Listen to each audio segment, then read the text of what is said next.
Здравствуйте, дети, не встаем. Достаем учебники, готовимся к итоговой контрольной работе, которая будет у нас на следующей неделе. Ну и сейчас проверим отсутствующих, присутствующих и приступим к нашему уроку. Времени, друзья мои, очень мало. Так, Песочнев, Приокский, Московский, понятно? Две парочки по парочке сидят всегда, колышники. Отрабатывать у меня будете. Дягилев! Вижу. Строитель! Вижу. О! Ха-ха, дорогие друзья! Здравствуйте! Мы с вами снова на кабельном телевидении Рязани. И сегодня выходит 29-й выпуск программы «Сказ про Ряз» об истории. Об истории нашего родного города, где мы говорим и показываем очень интересные моменты. Ну а сегодня, друзья мои, у нас новенький. К нам в класс и в программу пришел новенький Храпов.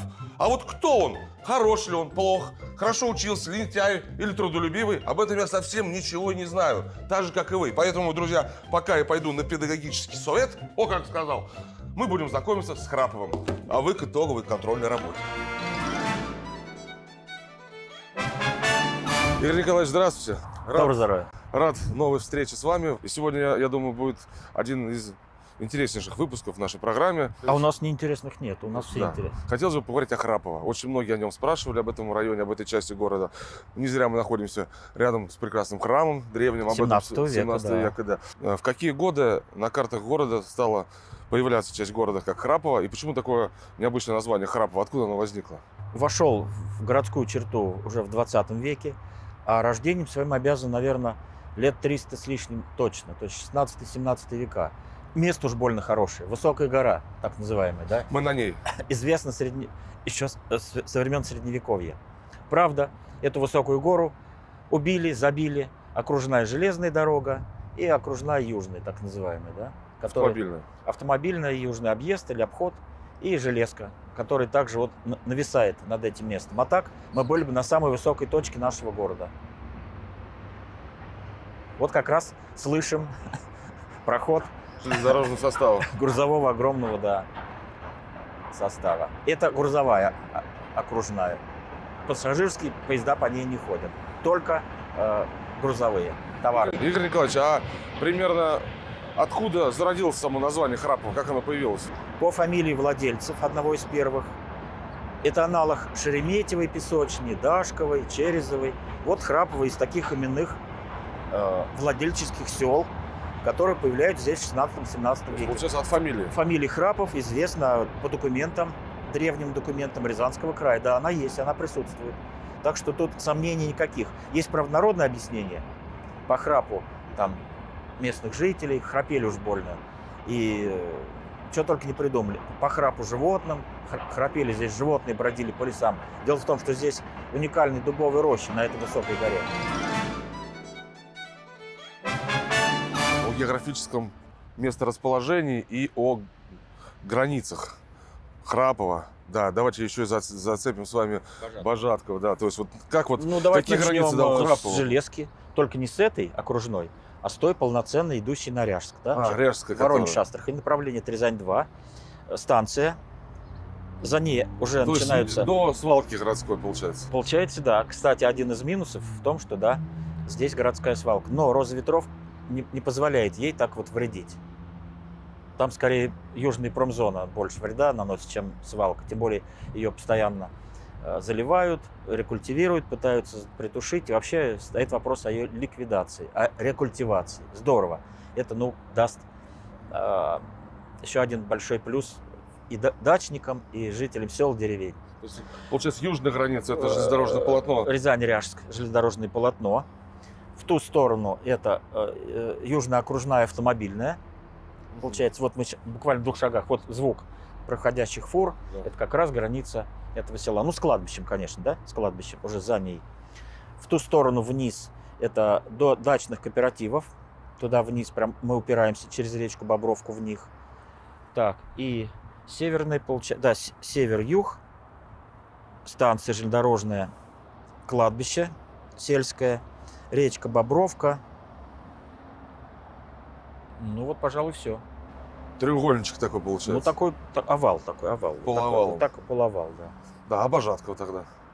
А вот Божаткова, ну я их не разделяю, понимаете, настолько слились, настолько всегда были вместе, что, можно сказать, это единый целый. Тем более приход-то был общий.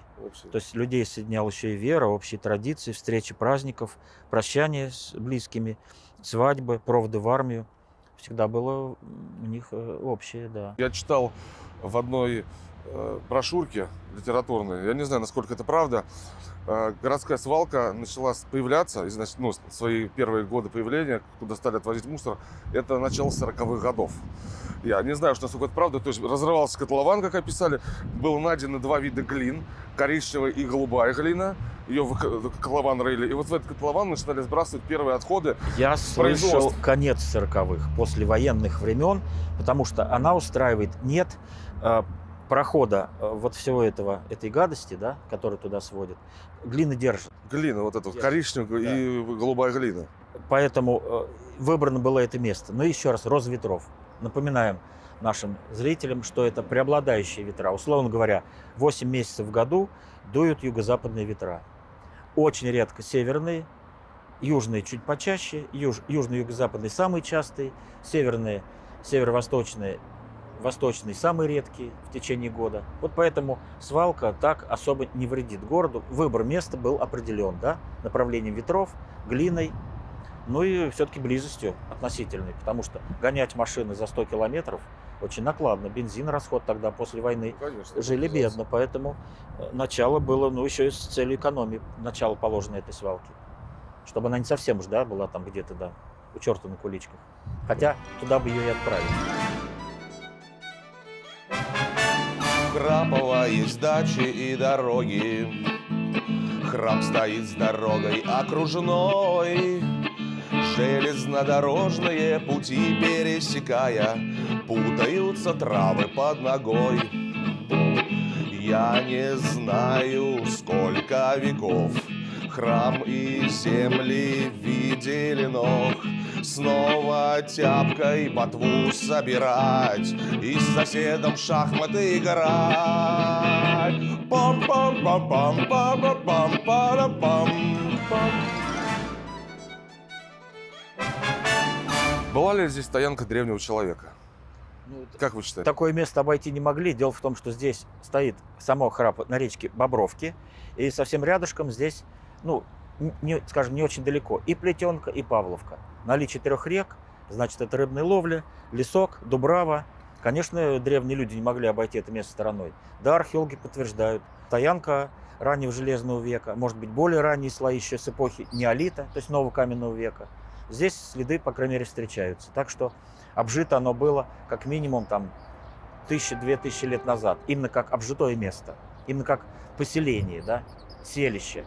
Может быть, городище, может быть. Но это нужно уже полноценные раскопки для этого нужны. И потом, храмы строились на обжитых территориях обязательно, да, то есть этот каменный храм появляется в 17 веке, в 1686 году, построен стольником, царским стольником Федором Вердеревским, знаменитая тоже личность в истории Рязани.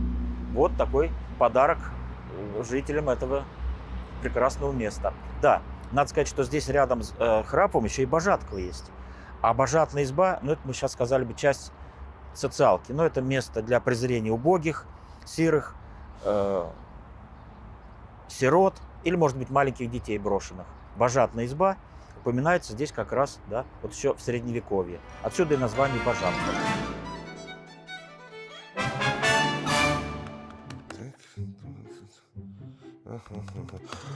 Сошлось, друзья мои! Ха-ха! В Рязани 106 храмов, часовен и церквей. Но это в совокупности. И мало кто знает, что самый древний храм в Рязани – это храм Бориса Глеба. Ну, точнее, собор Бориса Глеба. А самый молодой находится на площади Новаторов. Храм Сретения Господня. Ну, тот, который такой молоденький, свеженький. В основном храмы в Рязани складывались в стиле нарышкинского барокко. И каждый из очень внимательно и аккуратно подходил к своему делу. Но мало кто знает, что храм Храпова имеет большую, богатую древнюю историю. А уж какая это история? Я эту информацию нигде не нашел. Поэтому предлагаю узнать об этом у Игоря Николаевича Канаева. Храм 17 века, насколько я знаю. Вот расскажите, пожалуйста, в честь кого воздвигнут такой приход красивый? И когда, в какие годы он был построен? Был ли он деревянным? Возможно, да, до 17 века он был деревянным, потому что мы сказали, что 16 еще век, да, вот, основание села. и на месте старого, может быть, сгорел, может быть, молнии, может быть, какие-то другие причины, строится уже в качестве Краснокирпичный. подарка, да, вот стольником Федором, повторяю, Вердеревским, знаменитым человеком на всю Россию 17 века. Такой замечательный храм. Кубик с пятиглавием. Дальше одноэтажная трапезная на 2 окна и удивительный по красоте шатер колокольни. Где же она сейчас? К сожалению, ее нет. В конце уже века 19 решили храм удлинить и расширить трапезную. Трапезную удлинили еще на 2 окна, немножко расширили ее с севера и, к сожалению, сломали шатровую колокольню, которая примыкала прям вот к этому кубику, да, с пятиглавием. Но это аналог в Рязани, кто знает, на Трубежной набережной. Это церковь Спаса на Яру. Вот если хотите представить полноценный образ этого храма, это Спас на Яру в Рязани. Так что такая потеря, как молодежь говорит, да. Шатер ушел, но пришла, правда, другой формы, совсем колокольня, но она чуть пониже, чуть пожиже, да. А приход в честь какого святого? Покровский храм, Покрова, да, Покрова. вот как незримо покров Богородицы здесь распространяется на эту часть села, на Божатково, ну и на город, потому что с этой точки когда-то город был виден как на ладони. Я поднимался на колокольню, вид замечательный. Одна из лучших, самых, пожалуй, Панорама. интересных, да, точек, вид на весь город. Ой, фу, круг, да. Не объедешь, не пройдешь, в стороне меня ты ждешь. Фу, друзья мои, я в кругу, значит, меня можно объехать с любой стороны. С северной, с южной, с западной, с восточной, как хочешь. Ну, как в любом центральном городе нашей России. Вот в Москве есть ЦКАДом КАДы, а в Рязани окружные. И нужна РКАД тогда, Рязанская автоокружная дорога. О, как сказал. А вот что делать с южной окружной нашей, и когда она появилась, предлагаю об этом узнать вам прямо сейчас. В какие годы приблизительно появился южный обход автомобильной дороги и железной дороги? Атласе 1957 года ее еще нет. А на карте, изданной в 1964 году, она уже есть. Нужно Значит, вот этот южный окружной. Да, южный объезд, обход его по-разному называют, да? Ну, обход, да, обход города южный. Поэтому, я думаю, начало 60-х годов – это как раз строительство, причем в непосредственной близости. Часть холма этой горки была срыта, и, возможно, пострадало кладбище. По крайней мере, старики, жители этого села, мне так говорили: да, милок, да, вот пришлось нам переносить прах наших, строить заново оградки. И вот город немножко выделил денег, правда, при перезахоронениях. Но представьте, какой трагедией это обернулось для тех, кто жил, кто похоронил там своих отцов, матерей, детей. Там, да, Кто не смог перенести, да? Ну, может быть, да, кто-то и не смог, может быть, где-то есть даже общая могилка. Потому что кладбища всегда были при храмах, да, при храмах. Вот наличие вот этого креста, брат как раз отца-настоятеля говорит о том, что вот, ну, он поставлен на месте древнего кладбища, возможно, еще 17 века. Поэтому вот такая трагедия случилась в начале 60-х годов. А про железнодорожное полотно что можно сказать? А это тоже обход, задумка была их сделать такими 2 параллелями, чтобы работы производились и там, и там. Там насыпь просто подсыпали, появилась. Она как раз не позволяет нам увидеть панораму города. Вот если бы мы пришли сюда в ноябре, в декабре, да, когда нет листвы, мы бы увидели город в эту сторону и в эту. Но не позволяет вот эта высокая насыпь, по которой проходят грузовые поезда. Южный обход, но уже железнодорожный. Друзья мои, вот вчера был в Москве и заезжал я на Ваганьковское кладбище. Все знают о том, что кладбище Ваганьковское – это музей под открытым небом. Ну и довелось мне зайти к Михаилу Таничу, Льву Яшину, Игорю Талькову, ну и к нашему всеми любимому рязанцу Сергею Александровичу Есенину. Так вот, об этом кладбище знает вся страна. А вот кладбище в Божатково и в Храпово, какая между ними связь и какая у нее история, об этом я не нашел совсем, друзья мои, никакой информации. В какие годы возникло кладбище на конечной остановке Божатково 13-го автобуса, приблизительно. И если его сравнивать с этим кладбищем, есть ли какая-то разница во времени? На Храповском, да, лежат герои уже 20 века, локальных войн. Герои Великой Отечественной войны, то есть те самые отцы и деды, которых хоронили родственники на этом кладбище. Божатково относительно молодое кладбище. оно возникло на краю деревни Божатку, потому что село было именно это, а то было деревней, да? Как и Дашки, кстати, да? Вот юго-запад, внизу Дашки, тоже приход этой церкви. Значит, и население деревни Дашки, который, ну, отсюда минут 15 ходьбы до него, вниз спускаемся в пойму речки и, видимо, село, деревню, извините, Дашки. Давайте подчеркнем, друзья, не дошки песочные. Не-не-не, а дашков песочных вообще Дошки военные. в природе нет. Есть Дашки на юго-западе, деревня, и есть два села с древнейшей историей. Это Шереметьева, Песочня, Дашкова, Песочня и деревня Черезова, Песочня. Никакой Черезово нет. Черезово это село, а если Черезова, да, это деревня. Ну вот, так что юго-запад, окраина юго-западная, и, возможно, хоронили и жители деревни, небольшой, очень небольшой деревни, там 2 улицы всего было, да, в свое время.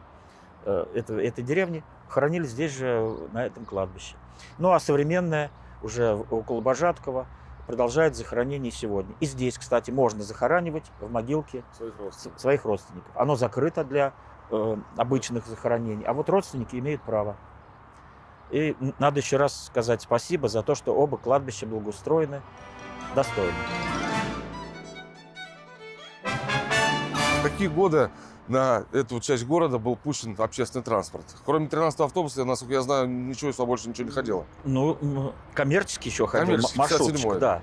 Ну, смотрите, оно ведь не очень давно вошло в черту города, только в 60-х годах, поэтому, ну, это был не город, да, поэтому добирались как? Ну, я думаю, самый удобный путь на электричке.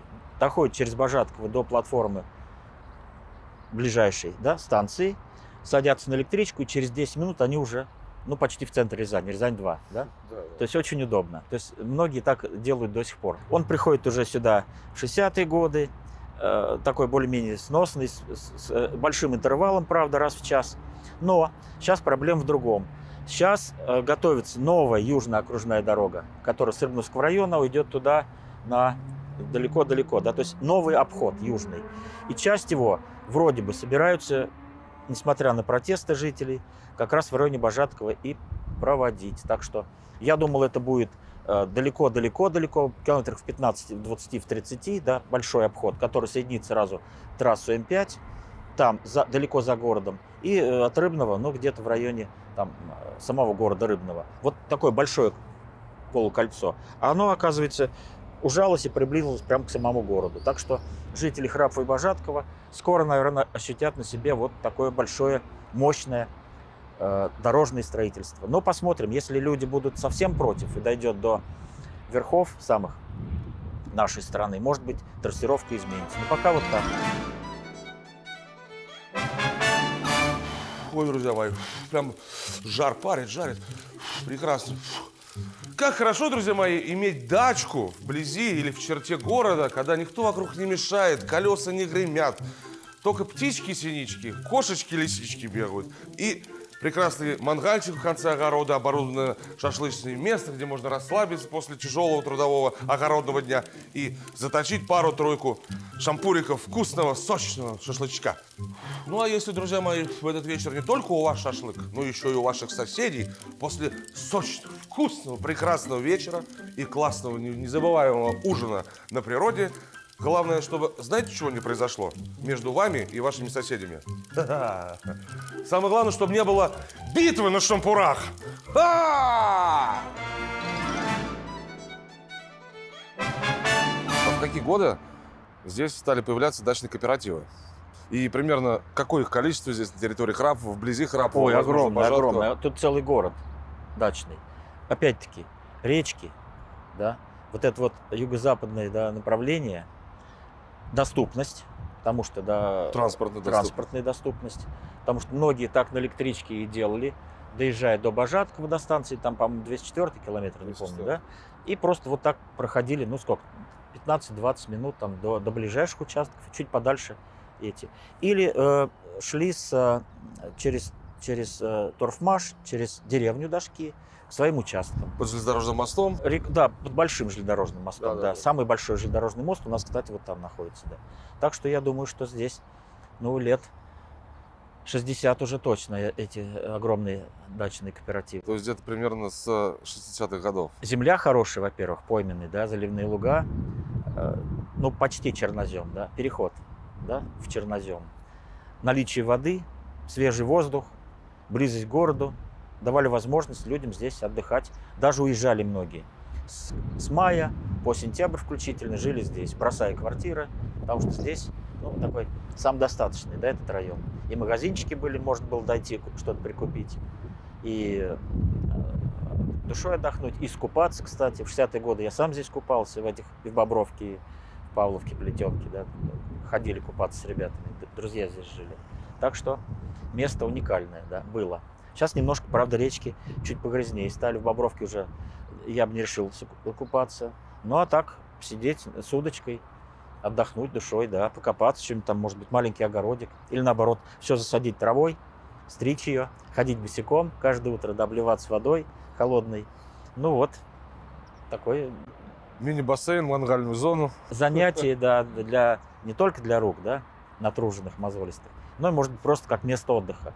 Да, вечером приехать, переночевать на свежем воздухе, бросить огород, оставить плодовые деревья только, да, травку, собачку, может быть, там держать, да, которой хорошо, не там на 9 этаже, да, не выйти там по малой нужде. А тут она сама себе хозяйка и охраняет участок, и живет на природе. Так многие и делают, привозят сюда своих животных и на природе с ними продолжают общение. Замечательно. Фу, друзья мои, ну и времена пришли. То работы полно, некогда искупаться, то погода не позволяет. Это надо, друзья мои, исправлять. Молча бегать, прыгать и кричать. Фух. Ну, а пока вы знакомитесь с водоемами, которые находятся на территории Храпова и вблизи его, я пойду искупаюсь в Павловку. Вперед из песней! Такие водоемы находятся вблизи Божаткова, Вот Храпова. здесь прям Может быть, озера, Бобровка, да, речка. ручей или река. Ну, речка. Бобровка. Когда-то река, бобры водились, да. Я бобров видел в районе ныне построенного Ашана, или как ее премьером называют. Премьер. Да. Там и водяные крысы, андатры. И видел один раз только, правда, в жизни бобров. Так что, возможно, Бобровка, река, в которой обитали бобры. Ну, их, может быть, трогали, не знаю, как насчет охоты, но что они обитали в этой речке, да. Отсюда название Бобровка. Я думаю, ну, 95%, что это так. И чуть подальше туда, в ту сторону уже, в низинку, в пойму, это Павловка и Плетенка. Павловка, Плетенка. То есть 3 водоема. Да, получается, да. А пойменные озера небольшие были, но они быстро пересыхали. Потому что низина, солнце вытапливает, да, солнце жжет и просто выжигает эти небольшие озерца там или что там, небольшие такие водоемы. Вот после бывшей остановки Круга 13-го автобуса идет остановка Сады. Вот как ехать в сторону Рязани на 13-м автобусе, вот за остановкой Сады тоже дачный кооператив, и там в низинке, прямо около железнодорожного полотна, находился такой мини-прудик такой, мы лягушатником называли, там глина сплошная, то есть, чтобы спуститься в воду. Это пожарные пруды при каждом кооперативе садовом, да, товариществе, обязательно должен был пожарный пруд. вот мы там И многие прыгали. так и делали. Прыгали, купались с крыши ржавого запорожца, вот в этот пруд. Вот, приходили домой все в глине, чумазы, и нас спрашивают, вы купаться ходили или на стройке были? Грязетерапия такая. Да? Грязетерапия. Но минус в том, что непроточные воды, понимаете? Непроточные, да. Вот, а речка все-таки родниковая. Все 3 реки родниковые. Истоки их роднички. И Плетенки, и Павловки, и Бобровки. Это много родников. И слева, и справа от них.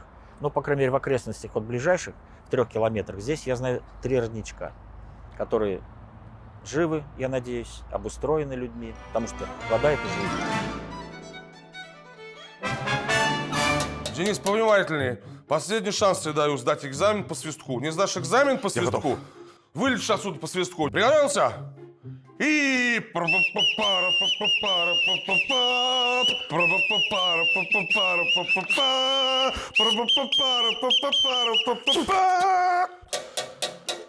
Все, провалил ты экзамен по свистку. Ну, я готовился.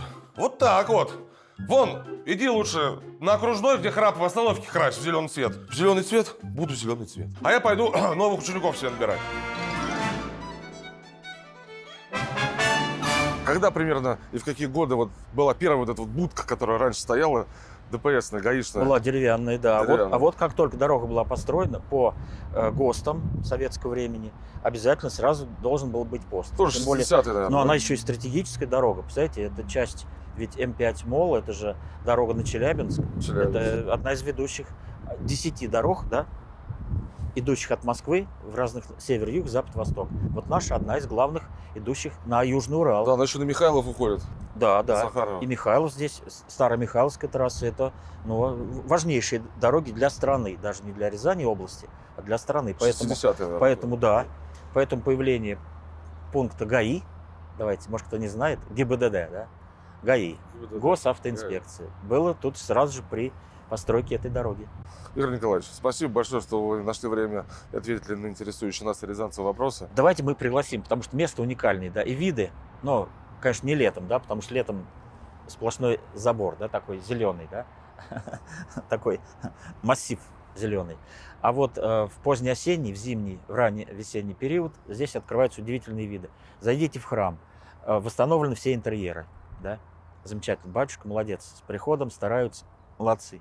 Снаружи, но ему не дают, нужно заказывать проект, очень дорогой, поэтому если найдется меценат, ну или спонсор, не знаю, которому что-то надо, меценат тот, кому ничего не надо, он делает это просто из хороших побуждений, чтобы он оплатил проект и начались бы реставрационные работы, потому что храм, ну это, если хотите, часть лица города, потому что трасса, десятки тысяч машин проходит, да, может быть сотни тысяч машин, федеральная, да, М5 Урал она называется, поэтому, ну это такое вот, ну если хотите, ну, добро пожаловать в Рязань, да, тем, кто въезжает с Челябинска или с Москвы, или уезжает, он с ним прощаешься или здороваешься.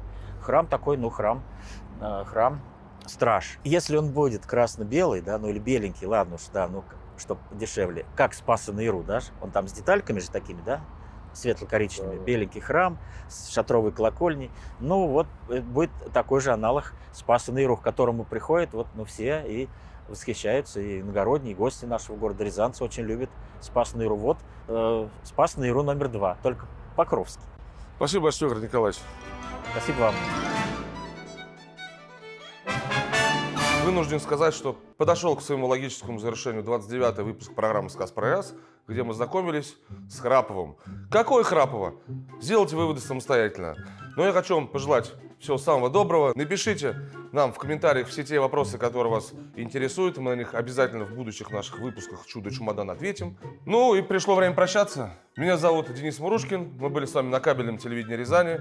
Я не говорю вам «до свидания», я говорю вам «до новых встреч».